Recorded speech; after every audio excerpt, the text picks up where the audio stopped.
Feeling ko napadami to. Oh my God! Wait lang. Kung OA girl.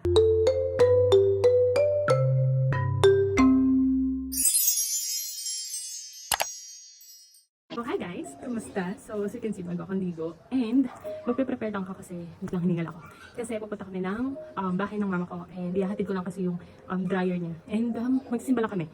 Today is Sunday. So, before anything else, ayan, after kong mag-bath, nagtutunger lang ako. And then, gumagamit ako ng sunblock foundation. Ito yung Skin Organic. Ayan. I-apply ko lang siya throughout my face. Ayan. Ganyan lang siya. Wait lang, parang wala naman ako nakukuha. Ayan. Ganyan ko lang siyang i-apply. Konti lang. Kasi, ano na ito, fast absorbent siya. So, ayan. Maganda siyang nilalagay sa mukha. And then, ayan. Diba? Ganyan lang siya. Sobrang ganda niyang nilalagay sa mukha. And, hindi siya sticky. Yun yung kinaganda niya.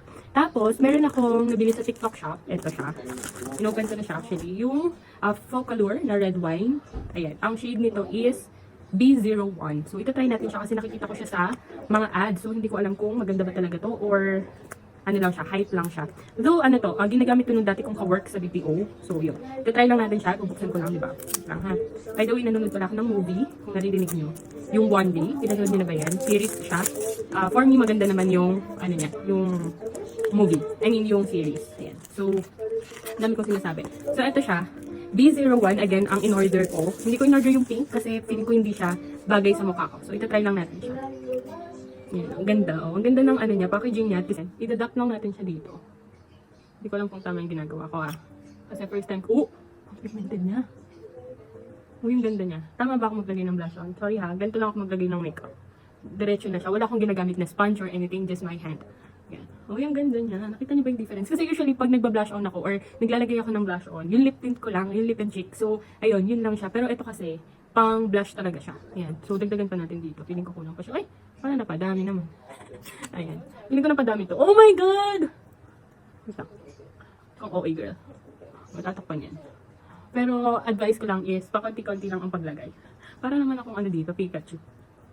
Diba? Ayan. Ganyan lang siya. Ang ganda niya. For me, ang easy niyang i-apply. Hindi siya yung parang namumuo. Like yung pag linagay mo dito, magstay siya dito. Hindi siya. And then, bumili din ako ng auto brow pen. So, eto, kasi nahihirapan akong mag-ano ng kilay ko. As you can see, ang dami niya ng buho ko. Ipapatread ko din to ngayon. So, sana umabot pa. Pero kung hindi, next time na lang. I-open ko lang siya para makita ko din inside kung may damage. And para ma-return natin siya. Diba? So, yun. Ang bilis lang din ng delivery nito. Kasi kaka-order ko lang nito nung, I think, nung Thursday. Habang nakaship ako. Tapos, nagba-browse ako. Yun, nakita ko sila. Nabudol ako.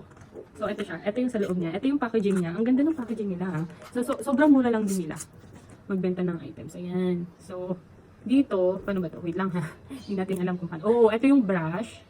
And then, pag hindi mo to, ito yung sa pen. Okay.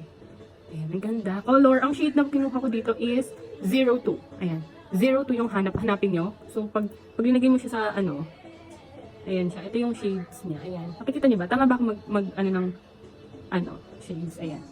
So, brown, dark brown, ang kinuha ko kasi feeling ko ito yung babagay sa akin. Kasi kung black, tinry ko before yung black, hindi siya masyadong maganda lumabas sa akin. Yun lang. So, this is my go-to na ngayon. Kasi lip and cheek lang ako usually. So, ito pala yung ginagamit ko na lip tint. Hindi ko sure kung nandito sa bag ko, no? Pero, ayun. Ito. Ito, yung Manic ni Miss Nicole Caluwag. Na-review ko na to before. Yan. Ganyan ko lang siya dinalagay sa aking labi. Ito, ang kagandahan din nito, may cooling effect to. Pag linagay mo siya sa labi mo, may mafe-feel ka na parang mint. Ang ganda niya sa labi. Ayan. And hindi siya yung parang pag linagay mo, diba usually, didikit sa ngipin mo, pero ito hindi din. So, ito yung mga good purchase ko na nabibili from TikTok and other shopping app. Okay? So, yan. Yun lang. Kung gusto nyo to, meron tayong yellow basket. Just check out kasi minsan nagsisale din sila. Yun lang. Bye, guys!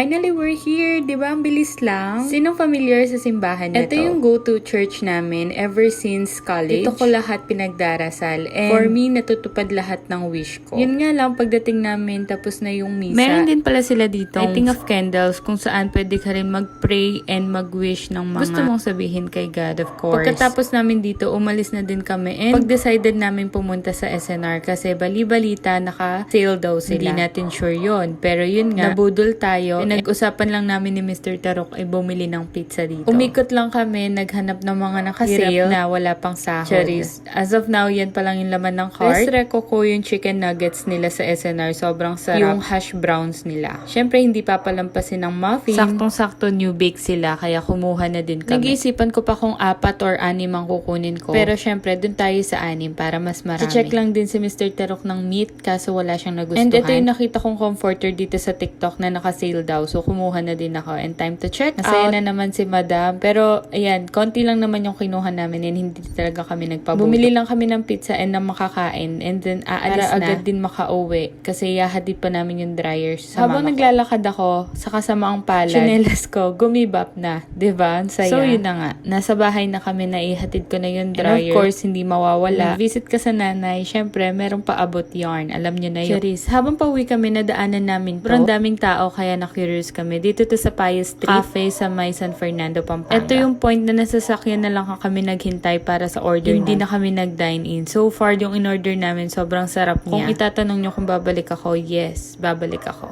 Yun lang. Bye!